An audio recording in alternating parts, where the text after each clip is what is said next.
ഏറെ വർഷങ്ങൾക്ക് ശേഷം ഇന്ന് കുടുംബസമേതം വള്ളസദ്യ കഴിക്കാനായി പോയി. വിദേശത്തെ ക്ലാസ് മുറിയിലിരുന്ന് കുട്ടികൾക്ക് കുചേലവൃത്തം വഞ്ചിപ്പാട്ടും ജ്ഞാനപ്പാനയും ചൊല്ലിക്കൊടുക്കുമ്പോഴൊക്കെ സത്യം പറയട്ടെ എൻ്റെ മനസ്സിൽ ഓടിയെത്തുന്നത് ഒരേയൊരു ചിത്രമാണ്. തിരുവാറുമുളയപ്പൻ്റെ തിരുനടയും പമ്പാനദിയും. കുട്ടിക്കാലം മുതലേ മനസ്സിൽ പതിഞ്ഞ ചിത്രം. കുറേ നീണ്ട വർഷത്തെ കാത്തിരിപ്പിന് ശേഷമാണ് വീണ്ടും ഇതിനുള്ള അവസരം ലഭിച്ചത്.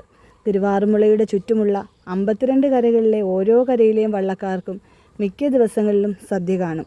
ഇതിൽ എൻ്റെ കുടുംബ വീട് തോട്ടപ്പുഴശ്ശേരി കരയാണ്. പക്ഷേ പറഞ്ഞിട്ട് കാര്യമൊന്നുമില്ല, ഒരു പാസ് ലഭിക്കാൻ വളരെ പാടാണ് കേട്ടോ.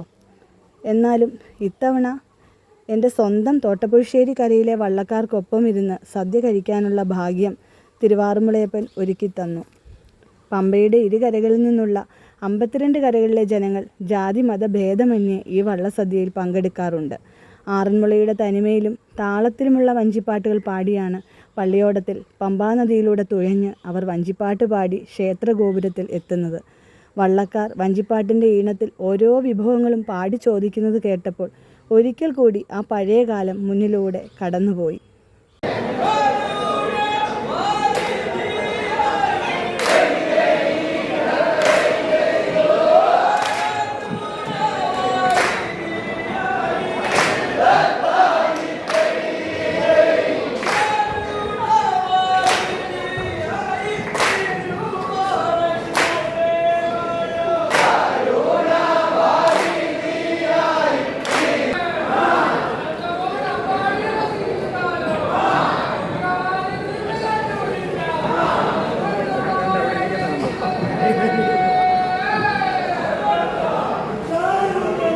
പ്രവാസത്തിൻ്റെ തിരക്കുകൾക്കിടയിലും മനസ്സിൽ സൂക്ഷിച്ച ഈ നാടൻ ശീലുകൾ ഈ അവധിക്കാലത്തെ ഏറ്റവും മനോഹരമായ ഓർമ്മയാണ്.